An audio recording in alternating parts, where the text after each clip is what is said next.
Well, welcome everyone to the Wealthy Speaker Podcast. Now, some of you have supported the launch of your speaking business by working at a day job.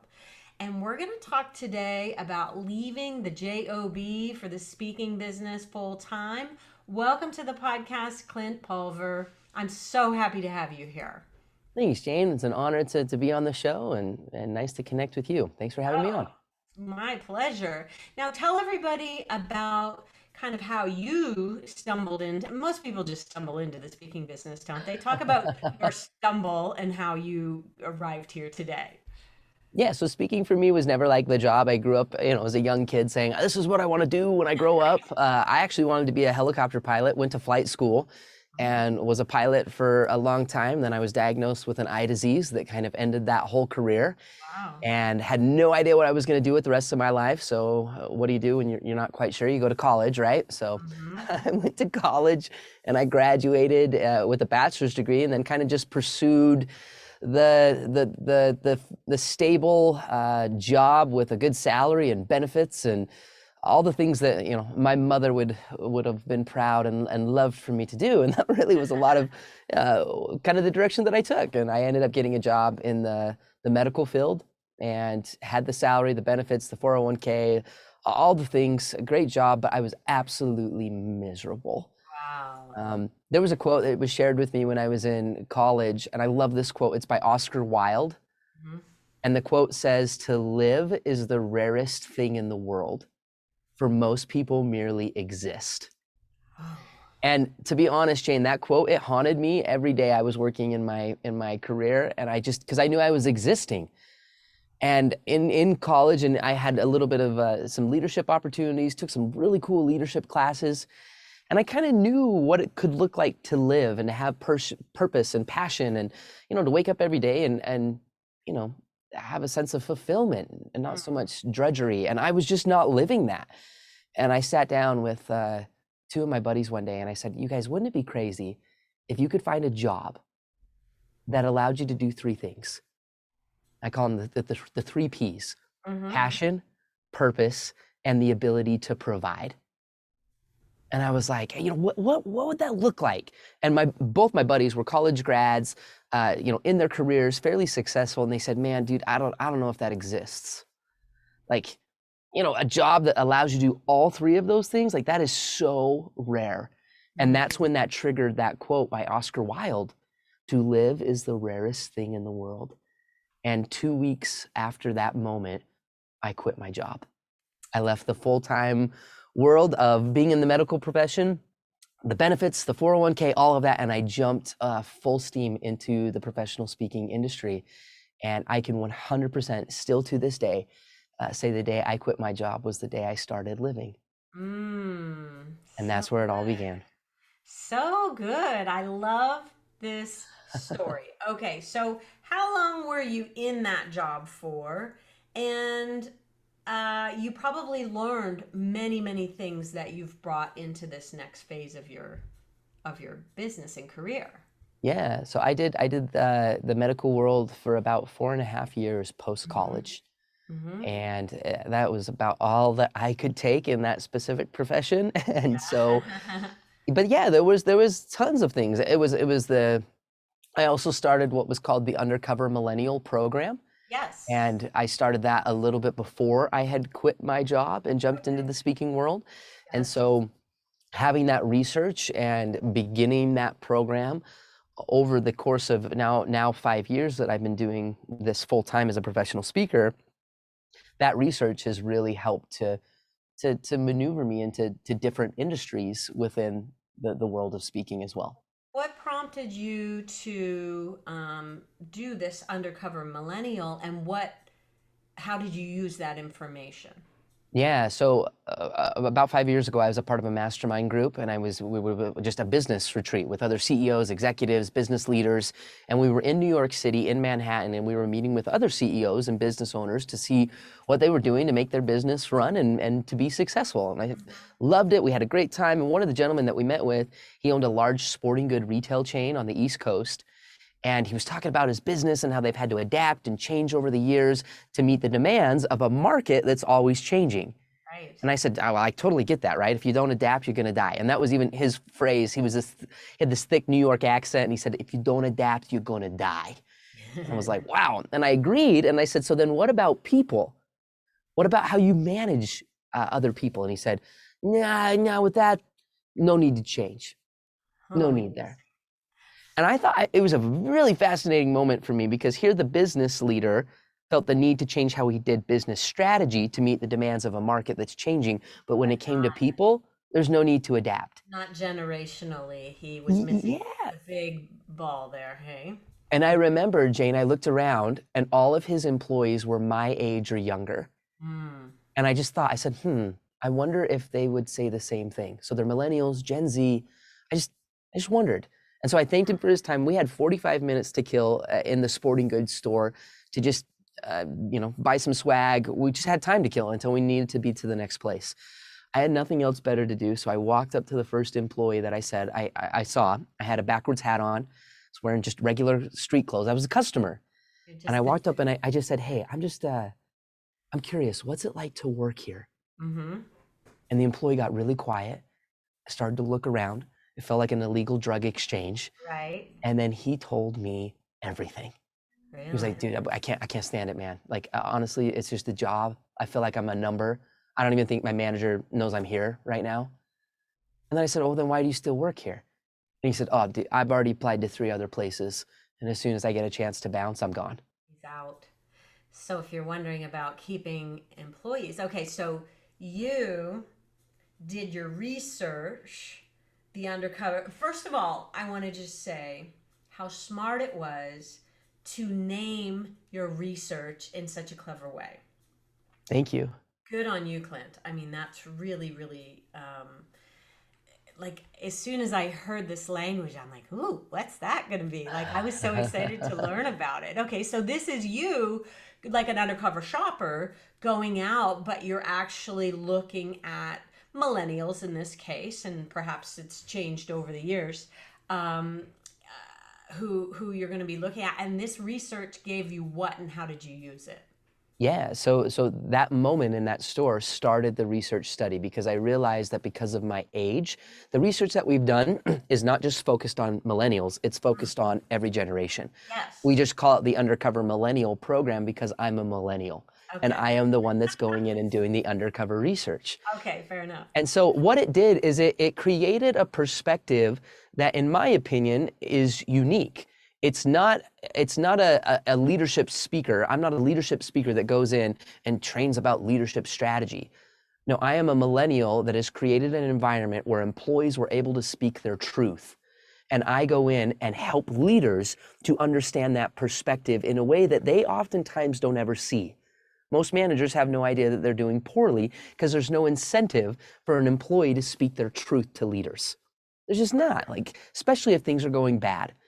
And so we've done that enough for the last 5 years, 181 organizations, 10,000 employees, and it gave us some legs to stand on. It gave us some things to talk about in a unique way. And then I combined my history and background as a professional drummer, and we've made it a very entertaining, engaging, but informative and actionable experience that's been a lot of fun to be a part of. That's so good. So I want to back up for a second because you're a young guy. You started out speaking to what audiences? Okay, so you quit your job, hmm which is such a brave thing to do. Talk a little bit about what was going on in that moment, because there may be a lot of people who might need to we have these 4 C's: commitment, courage, capability, and confidence. And a lot of people think that they need confidence first, but actually, confidence is kind of the outcome of you had commitment to the idea that you wanted to live at a higher level. Yeah, And you yeah, were committed to that. But there would have been a moment when you went, holy crap, what have I just done? And yeah, that is exactly. when your courage would have had to kick in. And then you would have gone through and gained more capability, and from that gain confidence, and here you are today. So, talk a little bit about what it took on the commitment and courage side to actually just kind of make this leap. You were a single guy at the time when you quit your job, is that right? I Okay, was. Yep. So that yeah, I helps. now have have a family, and Yeah, yeah, so life has changed. So it makes it a little bit harder. But if I were to do that today, than if I, when I did yeah. it a long time The ago. 40, So what? You're leaving your 401k behind? Are you yeah, crazy? yeah. Do you see what our diaper budget is? Do you understand what braces are going to cost? How many Yeah, kids do you have, Clint? two and one on the way. So Oh, soon to be three. congratulations. Yeah, it's crazy. Like Things are a player getting. to be named later. That's really exciting. Yeah, Congratulations. it is. So, Um, okay, somebody is in your situation, maybe with two and a player to be named later coming, and they are thinking about when is the right time. What do you advise people who are thinking about taking the plunge? Yeah, first off, it's somewhat of a hard question to answer because everybody's in a different phase of life. Everyone's in a different financial situation. Everyone's in a different mental state. Everyone's in a different phase of this awesome journey. Yes. One thing that I did though that was incredibly helpful because I think perception determines reality, and our reality is what is influencing our behavior. And for me, I believe that you find purpose through the association and connection with other purposeful people. Hmm. And I was a wrestler, Jane, when I was growing up, and I wrestled a lot. My dad was my coach. He was a great wrestler as well.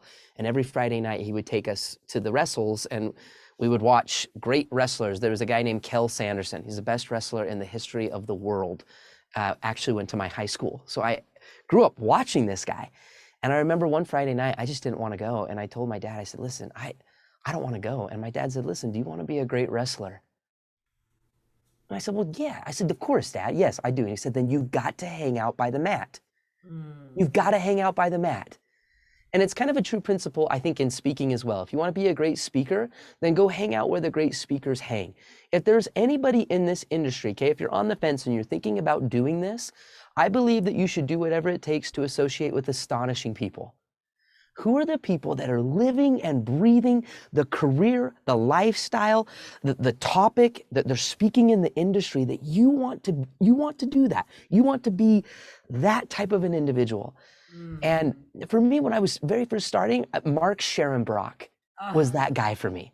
of You know who Mark is, Jane. I course, he's mean, an amazing, amazing storyteller. Just an amazing speaker. And he came out through the youth market too, I think, did he not? And in his own yeah, way. yeah, he Yeah. did. Yep. And for me, he was like that guy. He was like, I want to meet Mark Sharonbrock. And I remember I found out that Mark was going to be at the NSA influence meeting in Florida, and I had just quit my job.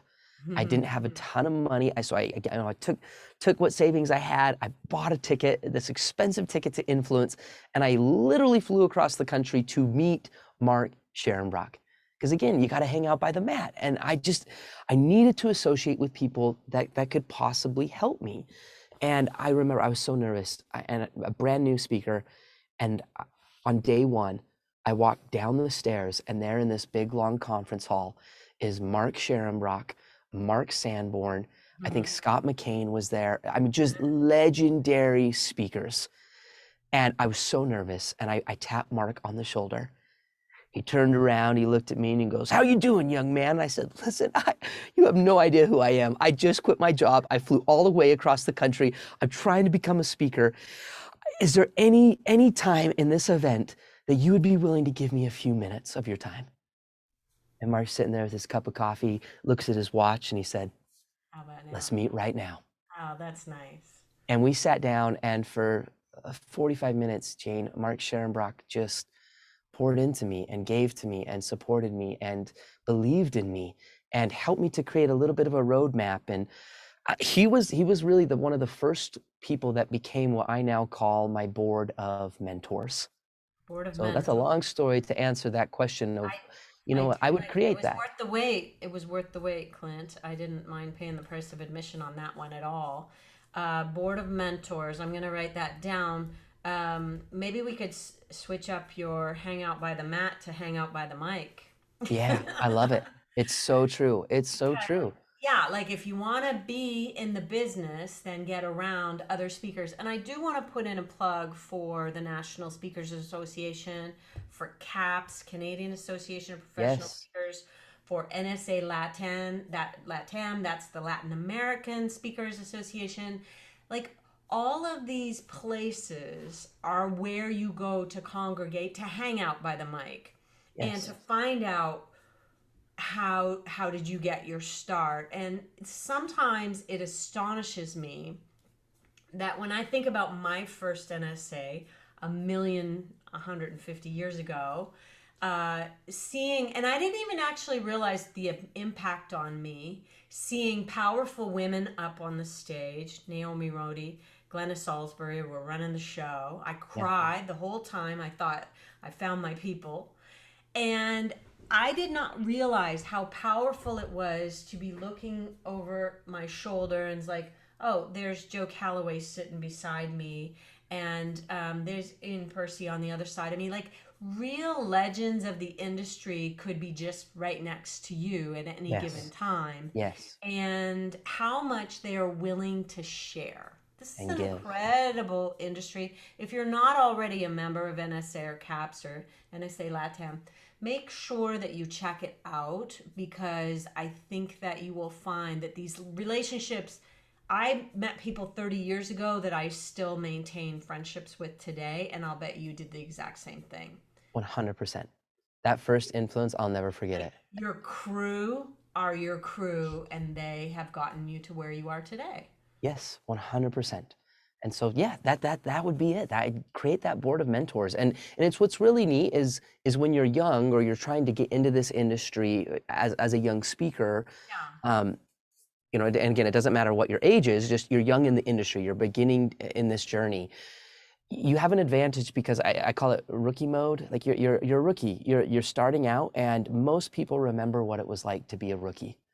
We They remember what do. it was like to start out. And I think All when you remember admit our that first and meeting. Yeah. yes, and you're willing to be teachable, you're staying in that mode of just absorbing all of the information. So many people are willing to give. And then I would also add to that the power of a little bit of gratitude can not just create a moment of a fun opportunity to meet somebody or connect with somebody, but it can create a long-term relationship that really over time in this industry, that's what we do. We build relationships. We create meaningful relationships with other speakers, our clients, and it's a consistent thing that if you continue to nurture that, it will grow.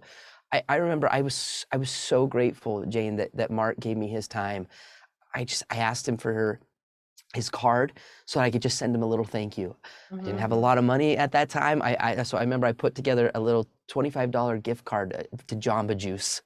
And Uh-huh. I wrote this handwritten note just expressing how thankful I was. And I sent it off to him. And he emailed me back. I had put my email information there. And he said, Clint, I need you to know that you're the first speaker in Uh-huh. 25 years that has ever taken the time to handwrite a note and tell me thank you. Oh. And he said, Oh. anytime that you need anything, you let me know. And you're still buddies today, I And bet. he and Sue are some of the most Mm. cherished friends in the industry and have just uh, continued to bless and inspire me and my family in this journey. So I only say that to just, if someone is willing to give you their time, if Yes. someone is willing to be on that board of mentors, just Yes. remember the power of gratitude. And you learn, you earn, and you return. So give back a little bit and express that gratitude. It'll go a long ways, and you'll create a network that That's will be with you for a lifetime. that's beautiful, Clint. Now, you started out in the, was it college market? Tell The me a youth little bit market, like about. high school Okay, students. so high school. Now, talk a little bit for people who don't do the education market. They may not understand the road warrior part of it. They may not understand the young adult or or kid audience. I Yeah, mean, that is a whole different ball of wax than big time. corporate or association. So, talk a little bit about like the things that you have to really bring in order to serve the youth market. Yeah, I 100% credit and will always credit any success that I have had on stage as a speaker is because of the kids. is because of high school students. I call that environment, Jane, when you are in a gymnasium with a horrible sound system surrounded by 2,000 high The school students. worst setup in the world. If you can speak to that audience, I call it the raptor's cage, because Yes. they will tear you apart. They will literally eat you alive. And I learned very quickly that you gotta perform, and you've got to know how to capture them. You gotta know how to use humor. You gotta understand how to be real and relatable, but also not fake and authentic. I just all the things that they can read through in 30 seconds. Isn't it funny how they can sniff out a fake in Oh, such a short period of time? Like, how are kids so intuitive that way? I think their threshold for what they tolerate has decreased significantly. Mm. A lot of people, and that's just what I've seen, that there's a, I don't think the kids have changed today versus what kids were like 20 years ago. I think the world has changed that they have grown up in. So sometimes the toleration for what they would maybe tolerate 20 years ago versus what they tolerate today, because we live in a faster paced world, they're used to like click, Google, search, scroll, scroll, scroll, instant, instant, instant. So for as a speaker, it's taught me to get to places faster, get to the part about them faster, learn Yeah. how to connect with them faster, but then how to retain. I still to this day will speak in the youth market, first off because I love it. I Yes. love the kids. I have a special place in my heart for that. And then second, it just keeps me fresh. It keeps Mm. me tight as a speaker. It helps me to be better. It Yeah. really is such a unique talent that not everybody possesses, not everybody could pull it off. Of course, being young is probably an important piece of the puzzle now. Talk a little bit about, okay, so you started in youth, and then what happened after that? So then I started speaking to the kids, and I have this message and kind of a story of a teacher that changed my life with a pair of drumsticks. I was the kid that always had a hard time sitting still, and a teacher saw an opportunity and gave me my first pair of drumsticks and changed my life forever. So I would share that story in some of the youth events, and then obviously there were teachers present, and they resonated with that story. And so then all of a sudden I started getting asked to go and speak at professional development training conferences and educational events and educational associations. And then at those events, you'd find administrators or people that were part of business organizations, and then they would spread my word into the corporate world.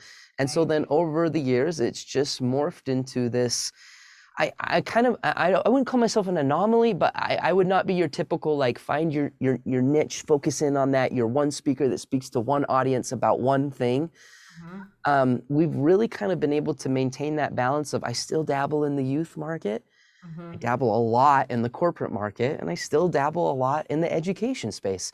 It What was would it you was one of the say? best things we did during COVID to keep us Mm. diverse and flowing and in the green to maintain a profitable business Yes. because of that diversity. We had a portfolio of, okay, well, businesses are out right now, but schools are still in and they're trying to figure out what they can do. So it's been a good thing for us Would you through the say years. that that generational piece is kind of at the core of everything? I mean, having had that, and not everybody must go and speak to the youth market in order to be able to speak on generational differences in the workplace, but there seems to be a little bit of a common thread there for me. What would you say is the common thread that's what held it all together?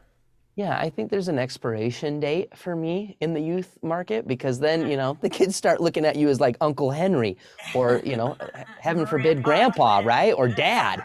Clint. Uh, so having a little bit of a younger look, I dress differently when I go speak to kids than how I would dress on stage to a corporate audience, Sure. because my audience is different. I wear a backwards hat and joggers and Nikes, and I just what I would wear, street clothes when I go speak to high school students. When I do corporate, it's a different look. So I think there will be an expiration date there for that. But again, that's why we've What do you strived to feel is the maintain. message part, the thing that you can take across generations? What would you say is at the core of your message that you've been delivering all these years? Yeah, I think it's the power of connection. I think that would be maybe the biggest thing when I speak to youth. Mostly, it's about kindness.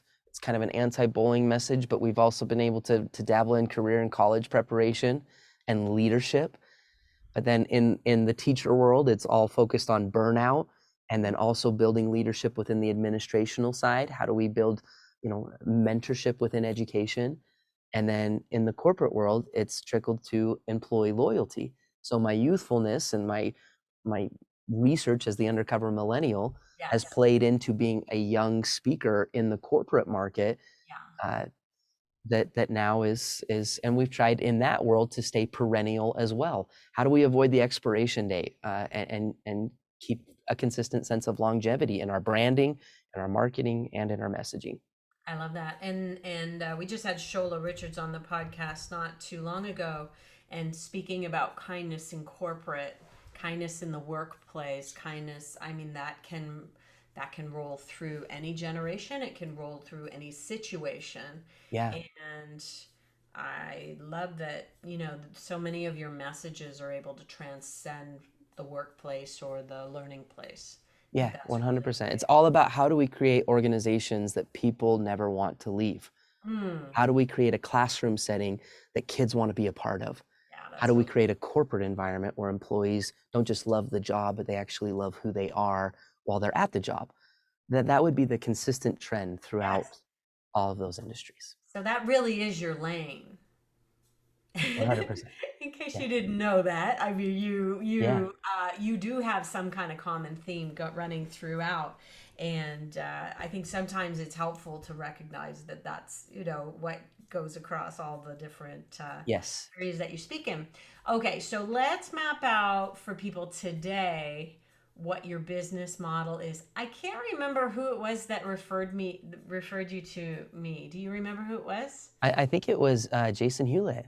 Oh, totally, totally. Yes, that's right. Yeah. I love Jason Great Hughes. friend. Another one of my board of mentors. Shout out to Awesome. Jason. And A he's been great on the man. show a couple of times and really comes to play authentically. Yes. And I adore how real and raw he is, always just showing Yes. up, you Yes. know, Yep. flaws and all. And He's a sometimes he's a good when he's man. in pain, he's okay to share it. And I love that about him. So, all right, your existing business model. Tell us all the things that you're doing. I want to make sure people understand you're how many years into this? 5? 5 years. You're 5 years into this. So don't compare his year 5 with your year 1 if you are just thinking about making the leap of um, leaving your job. Uh, so tell everybody what all you've got going on in terms of your business today. What are Yeah. your So income streams? What are all the things that you do for marketing? Yep. So my business model and how it's set up is I'm not like the John Maxwell or a Stephen Covey and building organizations or institutes and train the trainer model. That's not my model. I'm an entertaining corporate keynote speaker with research. That's what we do. I'm a keynote speaker. So keynoting is a big part of our business. We've got our virtual studio that I'm speaking in today. So that is another component that serves with that. And then we have the possibility of doing workshops. We do a large interactive audience drumline experience.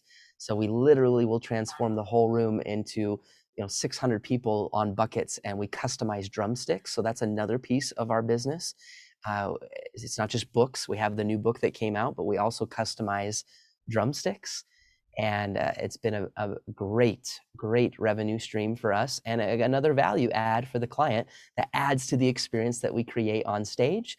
And then we also have a 52 video masterclass series that we'll be releasing this next week, which is a customized video series for each organization that we speak for on how do we keep the message alive. That's Talk really about, cool. yeah, Congratulations on that. That's just getting ready to launch. yep, it's just getting ready to launch. We've been And in what's it production for the called? last year. What's it called? It's called the Management Masterclass series. The Management Masterclass series.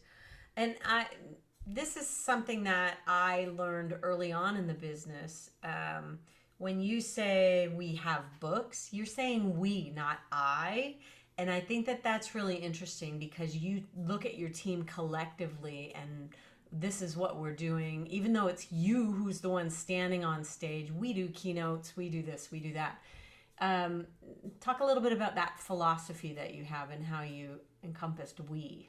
Yeah, I mean, this is a team ordeal. Always has been, always will be. The day I quit my job was the day actually I went on my very first date with my Woo! sweetheart and my wife now, Kelly. And Ellie! it was so funny, Jane, when we went on our first date because I just quit my job, and she was like, "So what do you do for Oh work?" no. And I was like, "Nothing. I'm currently Oh, you're unemployed." Ellie, you hung in She's like, there. "Oh, great. This is a we got a winner right here." It's a miracle that we got married, but so Kelly has been with me in this business since day one. Oh, And beautiful. her and I have built the business very similar to what Mark and his wife have done and other speakers have done. And her talent and support and encouragement and just advocacy through this whole process. So that is a big part of the organization. And then we also have an incredible management company called CMI Management with Karen Harris Karen and Harris is one of Rebecca. the ladies from 30 years ago. I mean, I She's probably amazing. met her in Washington that very first conference, and we've been friends ever since. Yeah. But And she so, came to me for mentorship when she was first starting. oh, I was incredible. really Yeah. only a few years ahead of her, maybe 4 or 5 years ahead of her. But Yeah. so we've been buds for almost 30 years now, Clint. Yeah. That's incredible. She is unbelievable and has also played a huge part in the we picture of making this operation successful. Oh, love it. Wow. Good for you, Kelly, for seeing the diamond in the rough there. Somebody Yeah. Yeah. who's quit their job. Yeah, yeah. I'm sure there's many days where she's still like, I don't know if I'm seeing it anymore. I don't know if it's there still, but we're still here. So, Here you are, two, almost three children later. I love it. Well, congratulations on all your success. I want to circle back to the drumming just for a second because having experienced music in rooms before, there is something so powerful, so visceral about everybody kind of drumming to the same beat, or there's just something that like gets you like right in the heart when it all comes together on that must be a really cool experience that you provide for people. yeah, we tried to create an experience on stage. It's not just a speech, it's not just the keynote, it's an experience. I Hmm. tell that the story of the teacher that changed my life. I tell that story third person on stage, so they have no idea that I'm the kid in the story. And then I reveal that, and then we have the drums hidden on stage, and then we reveal the drums. And I'm a big fan of shock and awe, never be predictable, always keep the audience guessing.